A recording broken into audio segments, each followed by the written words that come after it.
सिर पर जटाओं का मुकुट, जिसके बीच बीच में अत्यंत मनोहर पुष्प शोभा दे रहा है, मानो नीले पर्वत पर बिजली के समूह सहित नक्षत्र सुशोभित हो रहे हैं। श्री राम जी अपने भुजदंडों से बाण और धनुष फैला रहे हैं। शरीर पर रुधिर के कारण अत्यंत सुंदर लगते हैं, मानो तमाल के वृक्ष पर बहुत सी ललमुनिया चिड़ियाँ अपने महान सुख में मग्न हुई निश्चल बैठी हो।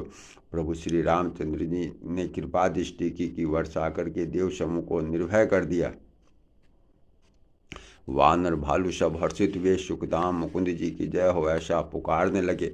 पति के सिर देखते ही मंदोदरी व्याकुल हो गई और मूर्छित होकर धरती पर गिर पड़ी। स्त्रियां रोते हुए उठ दौड़ी और उस मंदोदरी को उठाकर रावण के पास लाई।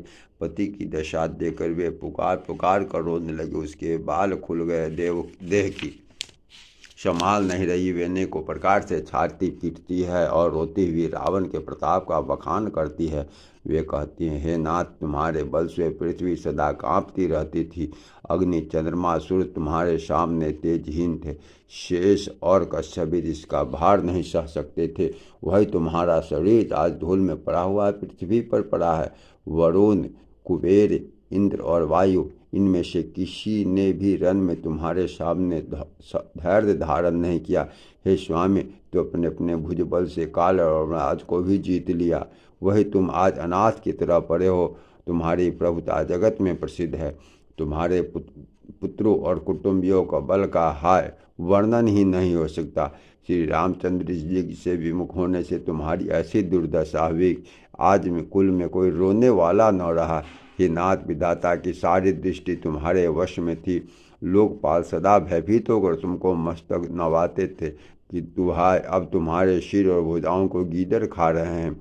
राम विमुख के लिए ऐसा होना अनुचित नहीं है। हे नाथ, काल के पूर्ण वश में होने से तुमने कहना नहीं माना और चराचर के नाथ परमात्मा को मनुष्य करके जाना। दैत्य रूपी वन को जलाने वाले के लिए अग्नि स्वरूप साक्षात श्री हरि को तुमने मनुष्य करके जाना। शिव और ब्रह्मा आदि देवता जिनको नमस्कार करते हैं, उन करुणामय भगवान को हे प्रियतम तुमने नहीं भजा।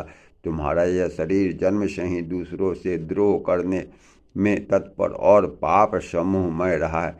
इतने पर भी जिन निर्विकार ब्रह्म श्री राम जी ने तुमको अपना धाम दिया, उनको मैं नमस्कार करती हूँ।